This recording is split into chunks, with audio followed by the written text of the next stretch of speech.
Depois de um tempinho de recesso, estamos aqui de volta, mas não somos muito fraternos, mas a movimentação hoje foi maior, a receptividade do pessoal também. E estamos aí voltando para falar do... Hoje, para quem não me conhece ainda, acho que todo mundo me conhece, se alguém não me conhece, meu nome é Bruno. Eu vou falar hoje do capítulo 36 do Nosso Lar, que o título é O Sonho, um capítulo muito bonito e muito profundo também. Foi muito bom para mim ter essa oportunidade de estudar ele. Então, antes de começar, quero falar do capítulo anterior, para dar uma contextualizada. Em 2 semanas que a gente não faz o estudo, então é bom que a gente reveja um pouquinho o contexto de como vai começar esse capítulo. Então, no capítulo anterior, aconteceu foi o perdão de Silveira a André Luiz. Então, para quem não lembra, o André Luiz estava trabalhando nas câmaras de retificação no Ministério da Regeneração e o Silveira era um samaritano, que era um responsável por resgatar pessoas que estavam no umbral. E aí ele encontrou com o André Luiz meio que, vamos dizer, deusidentemente, para não dizer coincidentemente, e André Luiz tinha teve um constrangimento grande, porque a família do André Luiz havia prejudicado a família do Silveira. O pai do André Luiz era um comerciante e a família do Silveira tinha uma dívida com o pai do André Luiz e essa dívida era muito grande. O pai do André Luiz não pestanejou em cobrar a dívida e levar a família à falência, mesmo com os repetidos pedidos da mãe de André Luiz, que pediu misericórdia, pediu que fosse revista a posição, fosse tomada uma outra posição diferente, tivesse uma outra alternativa. E o André Luiz também se sentiu culpado, porque ele, na época jovem, encorajou o pai a cobrar do Silveira como foi cobrado. Então, ele viu ali o Silveira, se sentiu constrangido e chamou a Narcisa, que era a pessoa da confiança dele, que trabalhava com ele nas câmaras de edificação do Ministério da Regeneração. Disse para ela: e aí, como é que eu faço? E a Narcisa disse: aproveita a oportunidade, é uma oportunidade única para você. Fala do seu coração e peça perdão a ele, que quem sabe você pode estar desfazendo alguma mágoa, alguma nódoa do passado, vai acabar com isso de uma vez. E André Luiz fez isso e o Silveira não teve nenhum problema em aceitar o perdão do André Luiz, já estava num outro momento e até com uma certa grandeza reconheceu que isso foi um instrumento para a elevação espiritual dele, da família dele. Então, terminou sim o capítulo anterior. E só para a gente lembrar também do contexto anterior, André Luiz ele estava no seu primeiro dia de serviço. Então ele trabalhou um dia inteiro e depois, no final do dia, o Tobias e a Narcisa haviam recebido vários samaritanos com vários pacientes vindos do umbral e por isso o movimento estava muito grande. E eles comentaram entre eles: nossa, nós não temos o número de colaboradores necessários para atender esse tanto de gente. E o André Luiz, percebendo isso, colocou à disposição para passar mais uma noite trabalhando, mais um turno de trabalho. E foi aceito. Então ele trabalhou 2 turnos. Ele trabalhou o período do dia e depois trabalhou o período da noite também. Neste contexto, ele recebeu os amigos, o incentivo dos amigos após essa dupla jornada de trabalho. Aí pela manhã regressou Tobias, que estava nas câmaras de edificação com ele, estimulando com palavras animadoras. Aí ele disse: muito bem, André, vou recomendá-lo ao ministro Genésio, pelos serviços iniciais receberá bônus em dobro. E veio também a dona Laura e Ulisses, que era quem estava hospedando o André Luiz ali no nosso lar. E a dona Laura também chegou, abraçou o André Luiz, mostrando muito satisfeita, muito alegre, disse também que acompanhou ele durante a noite em espírito. Então vou pedir a vocês para guardar essa parte aqui para depois, que eu vou falar depois. Que a dona Laura acompanhou o André Luiz em espírito durante a noite. E também mandou recomendações ao ministro Clarencio que cumprimentasse, o ministro Clarencio mandou recomendações por ela para que cumprimentasse também André Luiz. E aí, então, essa foi a primeira parte, o incentivo. E isso não foi por acaso, assim, eu andei estudando, pesquisando um pouco sobre esse capítulo, que isso representou uma mudança, algo muito grande para ele, porque foi uma mudança de paradigma. Ele estava há muitos anos assim, sem ser útil, sem trabalhar, porque ele passou 9 anos no umbral, aí depois ele ficou um tempão no tratamento no nosso lar, depois ele foi acolhido, pediu permissão para ter algum trabalho, aí agora ele teve esse trabalho, então assim, foi algo muito relevante para ele, foi uma mudança de paradigma, uma mudança de vamos dizer assim, a mudança de situação de alguém que estava só recebendo e passou a doar. Então, por isso que o incentivo dos amigos, das pessoas que estavam lá foi muito grande, ele se sentiu realmente muito feliz.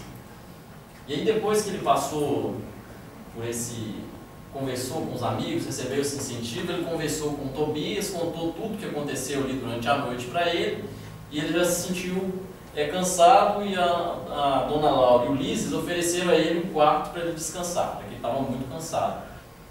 E o Tobias ofereceu a ele um outro quarto ali mesmo, na Câmara de Retificação do Ministério da Regeneração. E aí ele aceitou o apartamento próximo às câmaras de retificação que o Tobias tinha oferecido a ele.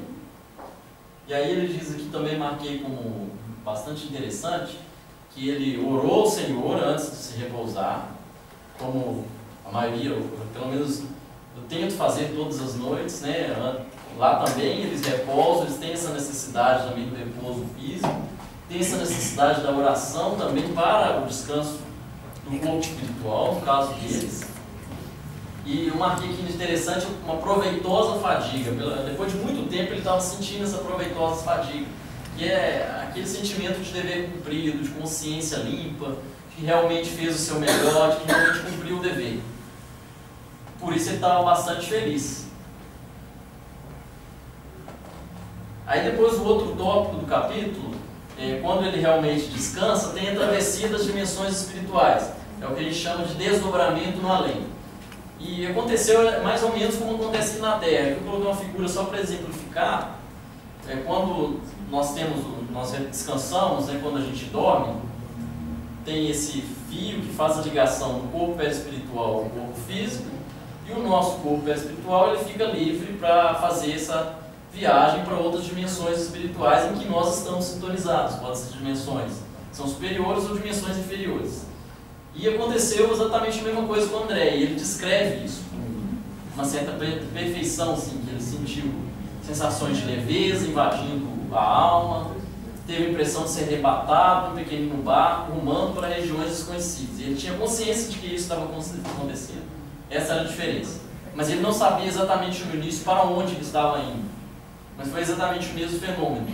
E vale ressaltar aqui também que esse é um fenômeno que, não sei se foi a primeira vez ou se já tinha sido relatado antes, esse tipo de desdobramento no além, que acontece nas diferentes dimensões espirituais, não só do corpo físico para o corpo espiritual, mas também nos diferentes níveis espirituais, na densidade dos corpos. Então, no caso ali, ele não tinha um corpo físico, mas ele tinha um corpo perispiritual mais denso, e por isso um corpo mais sutil se desdobrou para ir provavelmente uma região menos densa, onde ele pudesse ter acesso a essa região.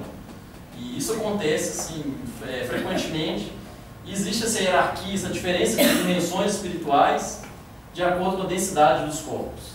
Então, é importante ressaltar isso, não sei se foi a primeira vez que foi falado, mas é uma novidade assim, em relação ao mundo espiritual para nós. E eu, antes de ler, eu não sabia.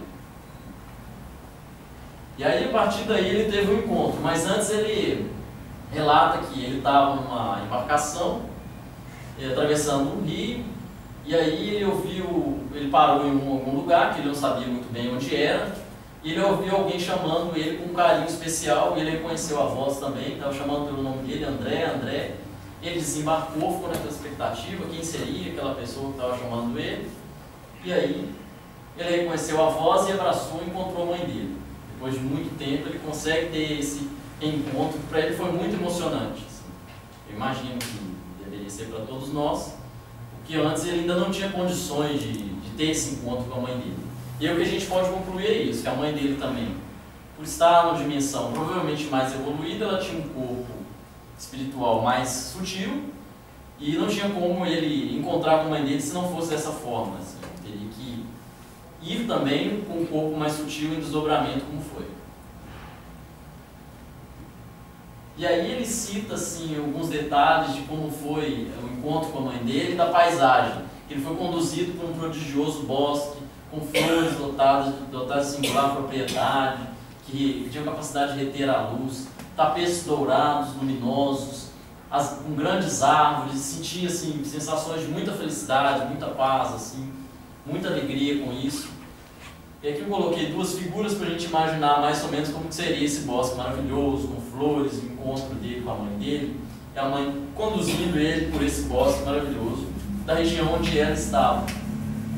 Eu trouxe também essa passagem porque ele relata exatamente a diferença de como é o desdobramento, como ele sentiu o desdobramento na terra e como ele sentiu o desdobramento lá. E a diferença assim, marcante é que ele tinha consciência absoluta de tudo que estava acontecendo. Ele não sabia exatamente onde ele estava, mas ele sabia que ele estava em desdobramento. Ele sabia que o corpo espiritual mais denso dele estava nas câmaras de edificação, que ele estava no corpo mais sutil, viajando para uma outra região, no plano diverso. E isso é difícil, assim, ter essa consciência. Eu não sei, assim, nos desdobramentos que eu tenho, muito dificilmente eu consigo ter essa consciência. Eu acho que nunca, assim, eu consigo ter essa consciência com perfeição. E também ele cita como diferença noções de espaço, de tempo, que ele sabia exatamente onde ele estava ali, sabia que era uma dimensão superior, e tinha uma riqueza de emoções, uma intensidade de emoções maior. Eu então acredito que, à medida que nós estamos galgando dimensões superiores, a riqueza de emoções e a consciência passa a ser maior também. Concluo dessa forma.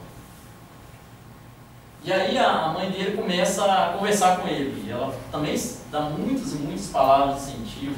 Assim, ela fala coisas maravilhosas. Infelizmente não deu para trazer tudo, porque devido ao tempo também não dá para falar tudo. E eu até me considero um pouco limitado para compreender tudo, assim, porque realmente é muito profundo, assim, vale a pena ler e reler várias vezes para tentar internalizar o máximo possível e o melhor possível. Que aí ela fala com ele, ela começa dizendo a ele que rogou muito a Jesus e pediu permissão para que fosse possível esse encontro, de tê-lo ao lado no primeiro dia de serviço útil dele, quer dizer, mostrando que é necessário pedir para que realmente receber, como Jesus diz, batei e abrir-se-vos-á, mostrando também que a importância desse primeiro dia de serviço útil, que ela queria que fosse nesse dia, porque era um marco realmente na caminhada espiritual dele. E assim, eu até esqueci de falar antes, mas também cabe falar aqui, que a espiritualidade aqui no grupo, ela faz isso também com a gente. Quando a gente está no caminho certo, ela nos incentiva também, para que nós continuemos nesse caminho. E isso foi mostrado ali, tanto pelos amigos, quanto pela mãe dele, e o tanto que eles incentivam o trabalho também. Que, assim, a gente entende, trabalho a gente pode entender como algo que o ser humano faz para si próprio, para seu próprio proveito. E nesse caso aqui, eles incentivam e ela mesma fala que o trabalho é o tônico divino para o coração. Aí depois eu procurei saber o que significa esse tônico divino. O tônico seria algo que revigora, que traz vitalidade, que dá mais energia, que dá mais força. E ela sintetiza o trabalho dessa forma. E ela fala com ele que o trabalho do bem, o trabalho na caridade, ele é isso, ele nunca vai ficar deslembrado, nunca vai deixar de ser lembrado na casa do Pai, nunca vai deixar de ser lembrado para Deus. E ela cita uma palavra que um trecho que é muito importante, que é o trabalho espiritual, que é o trabalho que o Senhor registra a nosso favor. Então, no caso, assim, eu entendo como trabalho espiritual muito mais que o nosso trabalho físico aqui do dia a dia, como aquele esforço repetitivo de produzir algo material. Ali não, necessariamente, o trabalho para eles, que eles valorizam tanto, é esse trabalho de fazer o bem, de se doar, de doar horas de amor, horas de... E a gente pode fazer isso não só no nosso lar, não só na tarefa espiritual aqui, mas podemos fazer também no nosso dia a dia. É um sorriso, é uma palavra amiga, é um aperto de mão, é um abraço. Tem várias formas de fazer esse trabalho. Não sei se eu apertei alguma coisa errada aqui. Mas enfim, como eu estava dizendo, tem várias formas de fazer esse trabalho espiritual, que é o trabalho que é valorizado lá, que eles se valorizam tanto ali nessa colônia do nosso lar. Que é a caridade material e a caridade moral também, a caridade de poder ajudar, fazer o bem sempre que possível. E aí ela diz a ele para aproveitar toda oportunidade que tiver como forma de atenção a Deus. E a atenção a Deus é tentar fazer o meu próximo aquilo que eu vou fazer para mim, amar o próximo como a mim mesmo. É isso que é traduzido aqui, que eu entendo como essa atenção a Deus, aproveitar a oportunidade para fazer o bem. para amar, para trabalhar espiritualmente. E aí ela continua falando com ele, ela assim, tem um discurso longo, ela dá uma parada, ela continua falando com ele, mas o tópico principal, assim, o ponto principal é isso, que a maior alegria em dar que receber. É uma lei espiritual na qual o que nós damos é o que nós vamos receber. E ela continua exortando ele a isso, a esse trabalho espiritual que é fazer o bem. Dizendo que a prática do bem exterior é um ensinamento e um apelo para o bem interior. Ou seja, à medida que eu estou fazendo bem ao meu próximo, eu estou fazendo a mim mesmo. E ela cita como exemplo Jesus. Jesus foi quem doou mais de si em relação a todos os milionários da terra, porque Jesus não tinha recursos materiais, mas ele estava sempre fazendo bem. Então ele foi quem mais, no nosso órbito, trabalhou espiritualmente. E é essa a oportunidade que nós temos. E eu lembrei também, senhora, que eu li esse texto, que espiritualidade fala sempre aqui com a gente, o trabalho é bom para nós, e realmente é isso que ela está dizendo aqui. É um ensinamento e um apelo, que à medida que eu estou fazendo bem para o outro, eu estou fazendo para mim mesmo. E aqui ela fala que, apesar de indigente como sou, ela se colocou numa posição assim, bastante humilde. Ela já tinha uma evolução espiritual assim, maior, que os espíritos estavam ali no nosso lar, uma dimensão superior. Apesar disso, ela se considera um indigente, igual o Chico que se considerava um cisco. Ela conseguia acompanhar em espírito os esforços em nosso lar e seguir as mágoas do teu pai nas zonas umbralinas. Aí, isso aqui eu vou fazer aquele link com aquele trecho que eu disse no passado, a respeito do desdobramento também. Porque ela conseguia acompanhar o André Luiz em nosso lar através do seu corpo mais sutil, e André Luiz não percebia, e conseguia acompanhar também, a primeira vez que André Luiz teve notícias do próprio pai, nas zonas umbralinas. E da mesma forma fez a dona Laura, que acompanhou o André Luiz na primeira noite de serviço. Ela estava dormindo e o corpo mais sutil acompanhou o André ali no serviço, também por desdobramento. E aí ela diz também que Deus é assim, Ele nos vê e nos acompanha a todos, desde o maior embaixador de sua bondade, mais evoluído, até o último ser da criação, que seria o menos evoluído. E aí, o último tópico, eu coloquei assim, sintetizando o que ela disse, o valor de cada hora trabalhada. Porque a hora trabalhada, ela significa isso. O bônus hora é uma forma de alguém que está colaborando, receber algo em troca pelo tempo de colaboração, e é a forma dessa pessoa ser remunerada pelas suas realizações. Mas que o critério dessa hora, ele é definido por personalidades ainda falíveis, que são personalidades, são pessoas, criaturas, em labores, em escala evolutiva. Mas que o verdadeiro valor dessa hora pertence exclusivamente a Deus. Porque só realmente Deus é que vai conhecer a todos nós, sabe o que nós pensamos, o que nós sentimos, e verdadeiramente o nosso espírito de trabalho naquele momento. Vai saber avaliar se o valor da minha hora realmente foi significativo para mim, ou se não foi, ou se eu estava desconectado, ou se eu estava fazendo isso por interesse ou não. Enfim, e mesmo ali no nosso lar, ela diz que o critério das pessoas ali é uma personalidade falível, tendo em vista inclusive isso, que o nosso lar é uma região assim, muito próxima à Terra, ainda evolutivamente, ainda é considerada zona umbralina. Aí, esses são os dois últimos trechos. Os últimos trechos aqui, ela compara, ela fala dos administradores terrenos, é a quem o Senhor concedeu a oportunidade de cooperar nas obras divinas, e o privilégio da paternidade. E diz que o Senhor, o Pai, ele é os dois. Ele, ao mesmo tempo que ele exerce essa paternidade, cheio de amor, desvelado, ele é também um administrador de tudo, um administrador do universo. E por último, ela fala em relação ao bônus hora, que é essa compensação exterior aos serviços ali na colônia nosso lar, que afeta a personalidade e a experiência, seja onde for.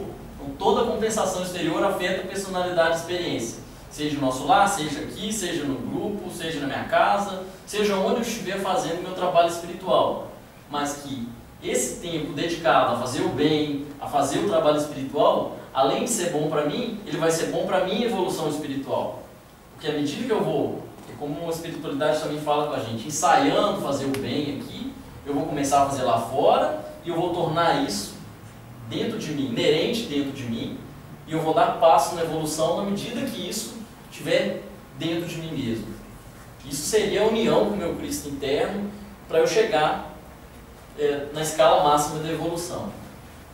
E aí essa última frase aqui é realmente muito, muito interessante, que ela fala, por essa razão que o autismo concede sabedoria ao que gasta tempo em aprender e dá mais vida e mais alegria aos que sabem anunciar.